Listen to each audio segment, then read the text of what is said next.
Hey, I'm Ross. Welcome to Dekkoo Digest, your weekly series about movies and shows available on Dekkoo, the only streaming service dedicated to gay men.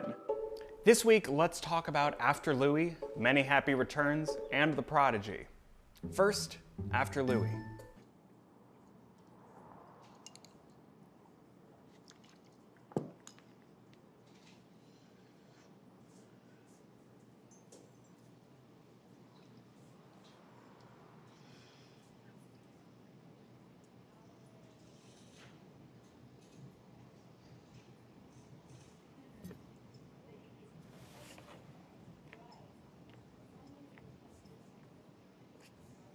What you read?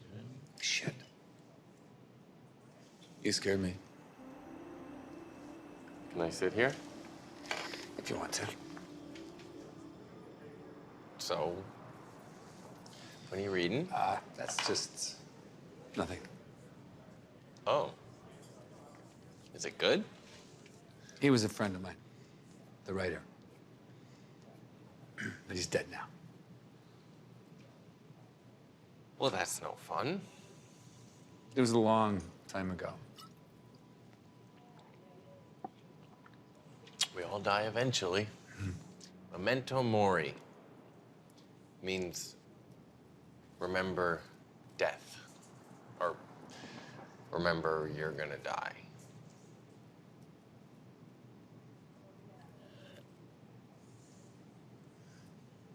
So why do you have such a morbid tattoo? It's just a little reminder that life is precious. I got it after my father died, about 9 years ago. When my dad died, I threw a fucking party. You didn't get along with your dad? That was a bad joke. Oh. But no, we did not get along. It's too bad.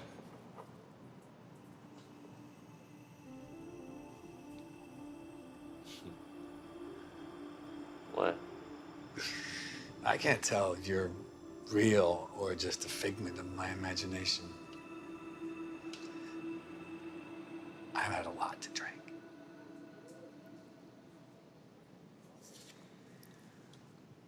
I'm pretty sure I'm real. An award-winning drama featuring a knockout lead performance by Alan Cumming, After Louie explores the contradictions of Monard's gay life and history through Sam, a man desperate to understand how he and his community got to where they are today. As an AIDS activist and member of ACT UP in the 80s and 90s, Sam witnessed the deaths of far too many close friends and lovers. Battle-wounded and struggling with survivor's guilt, Sam now resents the complacency of his former comrades and derides what he sees as the younger generation's indifference to the politics of sex and death. But when he meets Braden, a seductive young man played by Zachary Booth, during a late-night outing at a bar, he quickly is able to lower Sam's guard. As the pair become increasingly intimate, an intergenerational relationship blossoms between them, one capable of reawakening Sam's artistic soul and reviving his wilted heart.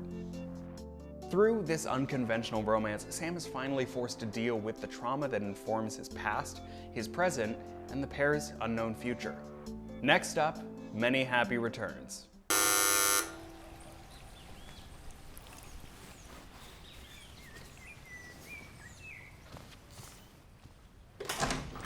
Feliz aniversário!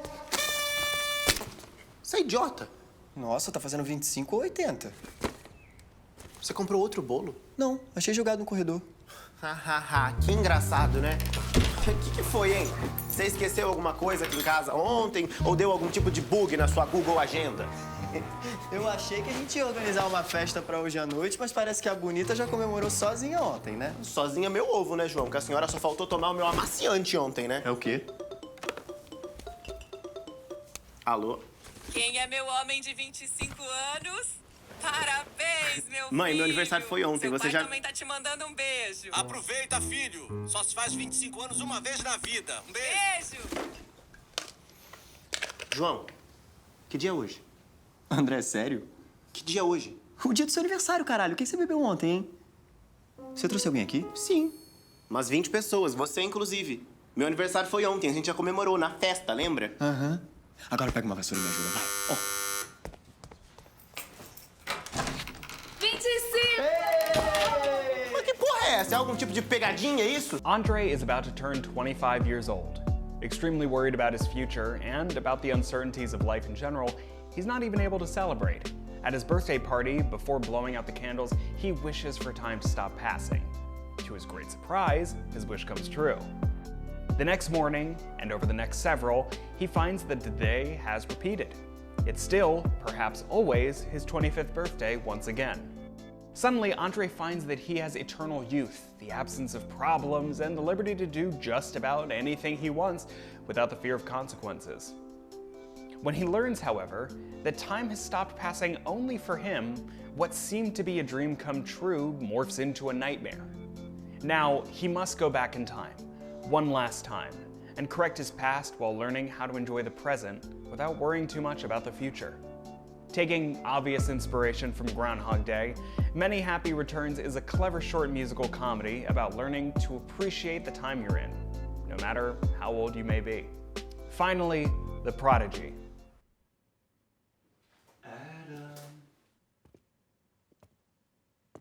Adam.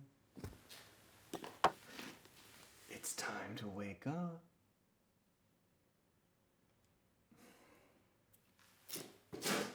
Come on.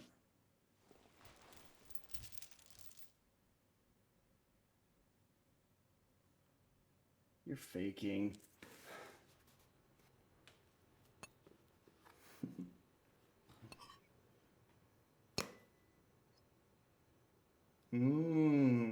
Isn't that good?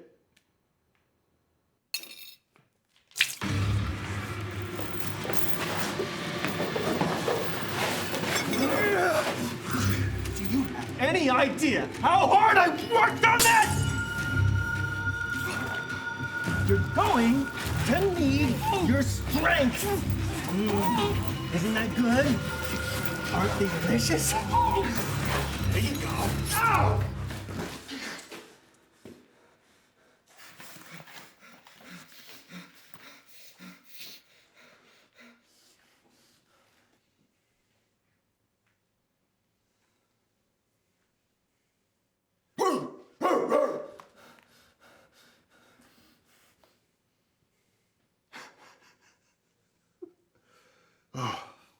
I gotta hand it to you.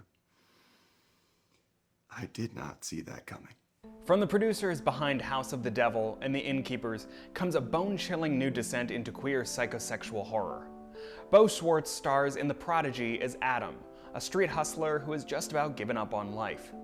At the start of the film, he's picked up by a mysterious trick whose seemingly sinister intentions go largely unnoticed. Adam can't even muster up the energy to care about his own fate. He accompanies this man to his isolated home in the desert and soon finds himself held captive, stuck at the mercy of a psychopath whose dark history prevents him from understanding the difference between reality and his own murderous fantasies. As Adam sits locked away in confinement, he finally begins searching his soul and finds himself faced with an important decision. Should he give up on life completely or fight like hell to keep it? Directed by prolific filmmaker Omar Salas Zamora and co-written by frequent collaborator Calvin Piku, who delivers a truly menacing performance, The Prodigy is an unexpected, genre-bending follow-up to their gritty 2020 drama Adam in Fragments. While that film followed Adam during his early days on the streets, you don't need to have seen it to enjoy or understand this one. Both movies function as standalone pieces of work that happen to follow the same character. The Prodigy finds the versatile filmmaking duo sharpening their horror skills, and sharp is the right word. This film is not for the squeamish. If you're looking for lighter fare, we highly recommend the Dekkoo originals Here Comes Your Man and Nothing But Flowers, two projects from Zamora and Piku that feature far less bloodshed and a whole lot more gay romance. For those who aren't afraid to get a little twisted, we can't recommend The Prodigy more highly. Have you seen those films Let us know in the comments what you thought, or follow us on Letterboxd, connect with other queer cinema lovers, and rate all your favorite gay movies. If you haven't seen them, watch them wherever you can find Dekkoo. Sign up for a free trial to get access to hundreds of gay films. Dekkoo adds at least 3 gay movies every week on top of its extensive catalog of queer classics, short films, and gay cinema from around the globe. Like and subscribe to our channel and join us next week for another new edition of Dekkoo Digest.